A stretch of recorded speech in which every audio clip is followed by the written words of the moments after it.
Eder, Mac, Pallister. C'erano altre persone che ho sentito, uno che dice ma chi è? E il marito ha detto è il fratello, dallo, parlo io. E ho parlato e mi ha detto, si è presentato quel vicino che cercherà anche lui di convincere Sebastiano ad andare a fare la denuncia perché era un po' restio, non voleva andare. Se Lily è morta il 2 o 3 gennaio, come viene detto, io accetto quella, qualcuno mi deve spiegare dove avrà quei 20 giorni. 1.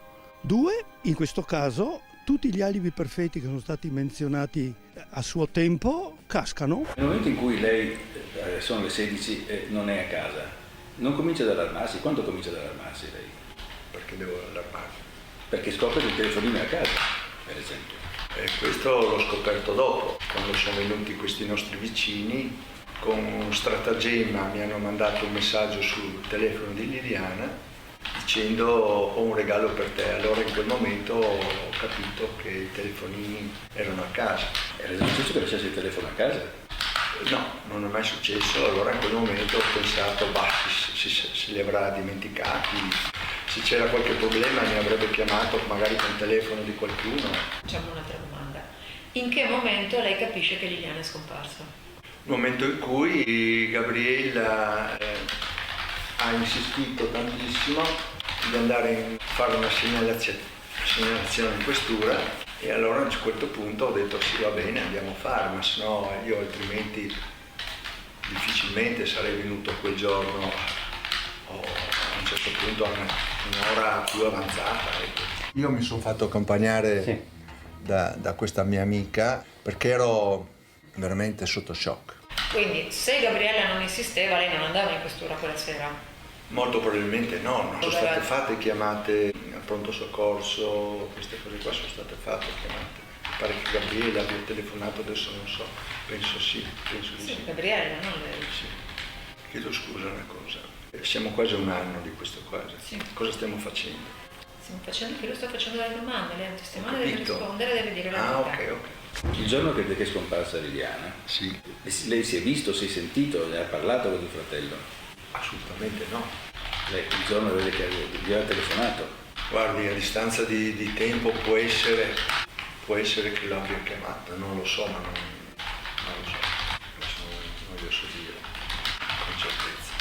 Nella prima edizione lei ne parla e dice che siccome alle 16 una notizia di sua moglie comincia a preoccuparsi e per questo motivo lei ha continuato e si deve telefonare al fratello di mia moglie. Ma può essere che l'abbia chiamato col telefono di Liliana, può essere, anche perché mi pare che io ho il telefono del fratello e non ce l'ho. Sì, peccato che lei dice alle 4 ero preoccupato, chiamo il fratello e oggi ci dice io neanche alle 9:15 di sera ero preoccupato.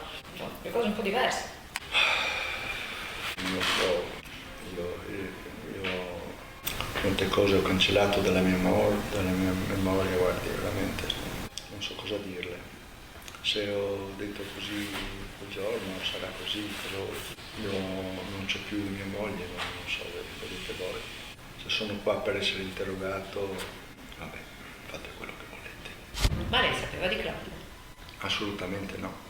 Io conoscevo Claudio, l'avevo visto alcune volte assieme a Liliana, siamo stati quando Liliana faceva attività sportiva. Segni premonitori del fatto che sua moglie in qualche modo avesse un'altra persona, non ne avute mai, perché si sarà chiesto, immagino, no? In questo periodo certo. Come mai lei, ecco, ma una domanda che io mi farei da partner è com'è che non mi sono accorto, quali sono i segni che non ho colto di mia moglie? Nessun segno. Non ho accolto nulla? No, perché noi comunque abbiamo fatto la nostra vita fino al giorno prima, la sera che siamo andati a cena dai nostri amici.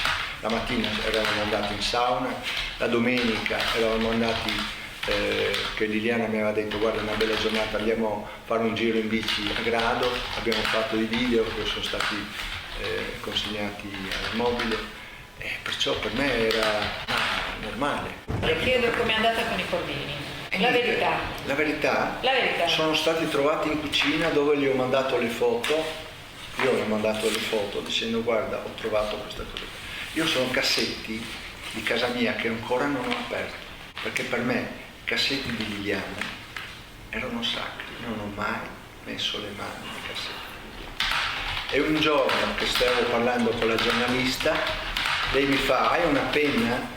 Ho aperto il cassetto, ho sbagliato, perché le penne, tutti gli elastici, tutte le cose si trovavano in un cassetto inferiore, ho aperto quello superiore e ho trovato questi cordini, queste matasse di corda, non so. E poi ho pensato, questi gomitoli, queste cose, ho mandato le foto all'ispettore. Ecco, questo è. E quei cassetti che la polizia aveva già controllato quando aveva fatto la perquisizione, li Io non aveva aperti? ero presente quando hanno fatto ero seduto in soggiorno. Sì, ma li avevano aperti, i cordini non c'erano. Guardi, io le giuro su tutto quello che vuole, io non ho alterato, ho messo questi cordini, ho trovati da qualche parte quella, io li ho trovati lì. Se mi volete credere va bene, altrimenti non so, fate voi. Se fosse dentro un biglietto in cui Liliana trova il coraggio di dire delle cose che della voce non le ha detto, lei non lo saprebbe. No, io non ho mai guardato nei cassetti né dei miei figli, né della mia ex moglie, né di nessuno. Non mi sono mai permesso aprire un portafoglio, aprire una borsa, assolutamente. Io sono così, sono fatto così, cosa vuoi? Nel momento in cui ha questa atroce scoperta che sua moglie non c'è più, vuol dire cercare una spiegazione nelle cose di sua moglie mi sembrerebbe un fatto naturale. Per lei non è così. Cioè ci sono ancora cassetti che non ha aperto. Potremmo dare un bigliettino con cui... Aperti sì, però non sono andato a guardare dentro, assolutamente. Un bigliettino solo ancora la forza di dirle qualcosa. Ci sono ancora i pacchi di foto lì sigillati col nastro, col cordino stretti, con le cose che non sono mai state aperte, sono ancora là. Voi avete aperto tutti. Quindi è sicuro che a casa quel giorno quando lei torna non trova un biglietto sul tavolo, sul divano, su cosa? Sicuro. Io non ho trovato niente. Perché gli ha portato sti hard disk?